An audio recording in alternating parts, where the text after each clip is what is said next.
बच्चों, आज मैं आपको नया टॉपिक शुरू करा रही हूँ। टॉपिक का नाम है प्राकृतिक वनस्पति। प्राकृतिक वनस्पति एवं वन। वन संसाधन एक प्रमुख स्थलीय प्राकृतिक संसाधन है जो प्राकृतिक वनस्पति समूह का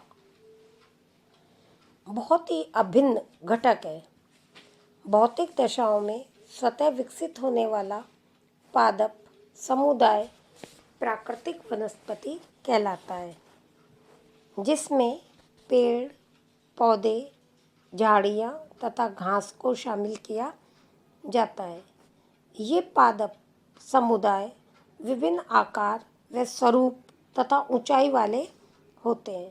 प्राकृतिक वनस्पति की विस्तृत विवेचना करने से पूर्व वनस्पति जात, वनस्पति तथा वन में अंतर के विषय में आपको जानकारी दूंगी।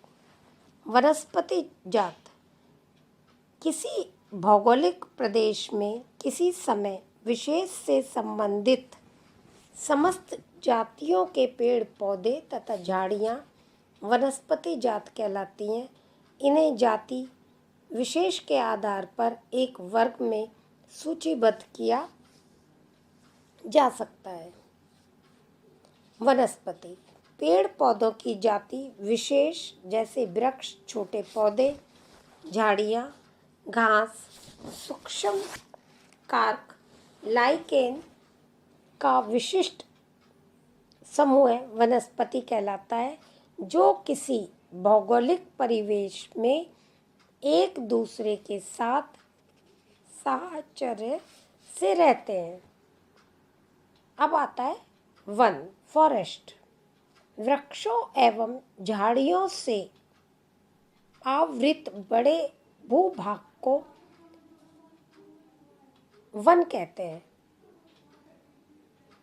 इस प्रकार की प्राकृतिक वनस्पति में वृक्षों की प्रधानता होती है। पुरा वनस्पति शास्त्रियों ने प्राकृतिक वनस्पति के उद्भव के आधार पर दो वर्गों में विभक्त किया। प्रथम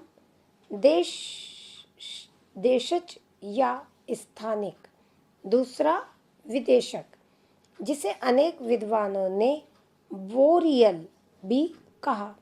प्राकृतिक वनस्पति का विकास उसके भौगोलिक परिवेश से घनिष्ठ रूप में अंतर संबंधित रहता है, जिसका अध्ययन पादप पारिस्थितिकी में किया जाता है। प्राकृतिक वनस्पति की संरचना और स्वरूप के विषय में अब आपको बताती हूँ। वनस्पति का विकास पारिस्थितिकी तंत्र के भौतिक लक्षणों पर निर्भर करता है। इनमें धरातलीय, उच्चावच एवं जलवायु की प्रमुख भूमिका है, जिसके आधार पर वनस्पति की संरचना एवं स्वरूप में भिन्नता आ जाती है। वनस्पति की संरचना को पौधों के भौतिक स्वरूप, ऊंचाई एवं आकार के आधार पर हम विभिन्न भागों में बांट सकते हैं। जैसे संरचना एवं स्वरूप के आधार पर वनस्पति के अनेक रूप हैं। जैसे वृक्ष, यह काष्ठ युक्त तथा दीर्घ आयु वाले पौधे होते हैं तथा ऊपरी भाग में शाखाओं की पत्तियों से युक्त वितान होती है। झाड़ी, ये भी काष्ठ वाली लंबी आयु के पौधे होते हैं, लेकिन इनका तना भू सतह के पास से ही विभक्त हो जाता है तथा धरातल के पास से ये पत्तियों की सघनता बढ़ जाती है। महालताएं, ये किसी वृक्ष या झाड़ी के सहारे विकसित होती हैं तथा इनका तना काष्ठ युक्त होता है, लेकिन पतला एवं टेढ़ा मेढ़ा होता है। ये विषुवतीय रेखीय सदाबहारी वन क्षेत्रों में सर्वाधिक मिलती है।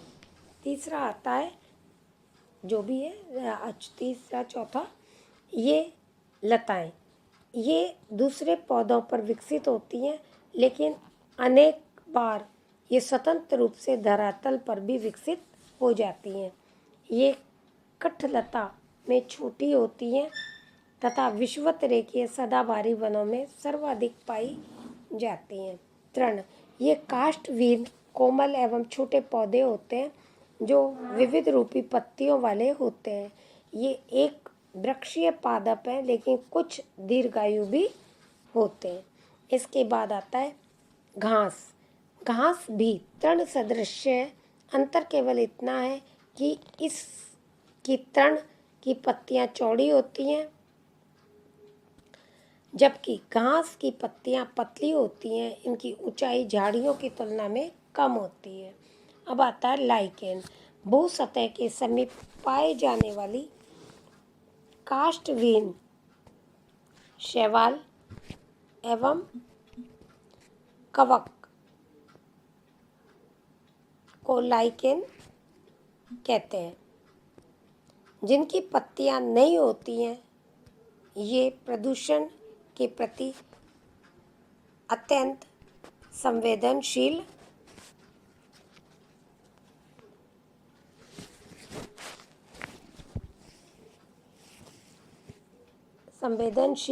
होती हैं। अब बच्चों, ये वनस्पति जो एशिया महाद्वीप के अंदर विभिन्न रूपों में पाई जाती हैं।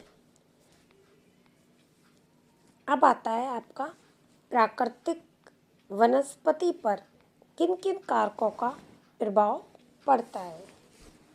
देखिए, प्राकृतिक वनस्पति का आकार, उसकी अवस्थिति एवं प्रकृति पे विभिन्न कारकों का प्रभाव पड़ता है, जैसे उच्चावच, भूमध्य रेखा से दूरी, जलवायु जिसमें तापमान और सूर्य का प्रकाश, वर्षा, पवन, भूमिगत जल, समुद्र तल से कितनी ऊंचाई है, मानवीय बसाव, ये सब कारक ऐसे हैं जो एशिया की वनस्पति पर अपना गहरा प्रभाव डालते हैं, जिसके परिणाम स्वरूप विभिन्न भागों में विभिन्न प्रकार की वनस्पति देखने को मिलती है।